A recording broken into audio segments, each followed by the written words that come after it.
what are things to look for when you're debating whether to raise your voice or yell due to those under you being lazy or unmotivated? Y'all talk a lot about the importance of self-control and not just losing it. But would you say there's a time and place for raising the intensity while still being respectful towards your guys?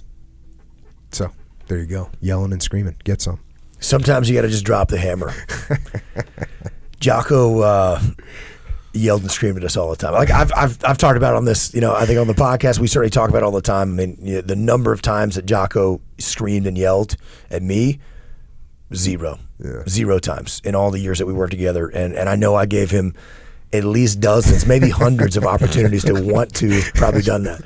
And he didn't do that because he realized that it wasn't effective. So now listen, there is a time where, if there's a major safety issue going on and you're trying to get people's attention and you want people to cease fire or you need to rally the troops, where you got to raise your voice and get people's attention.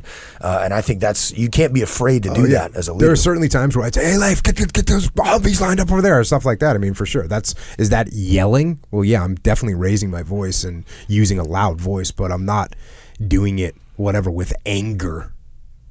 It's just, hey, you got to hear me. And also, there is times where you've got to pick up the intensity in your voice so that people realize there's something important happening, right? There's just enough.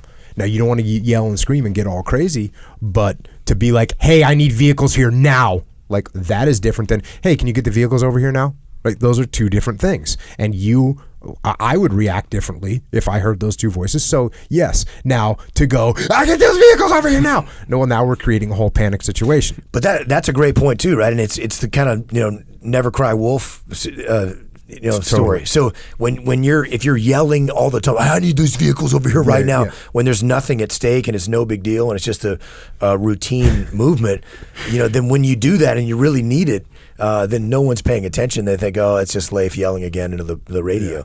So I think that's another reason why I actually have seen Jocko raise his voice on one occasion. Yeah. And when there was a serious issue that needed to be addressed, and you needed to get the person's attention to show just how serious of a situation it was, and it got everybody's attention. Yeah. It got everybody's attention right away because you never did that. And when you did do it, it was like, oh man. Yeah. I always tell that to leaders, like being on the radio, and this goes for being in a meeting, right? If you go to a meeting, if you're in charge of a meeting and you talk the whole time and then you have something important to say at the end, well, that's great, but it's not as impactful as when you say very few things during the meeting and then at the end you say, hey guys, listen up.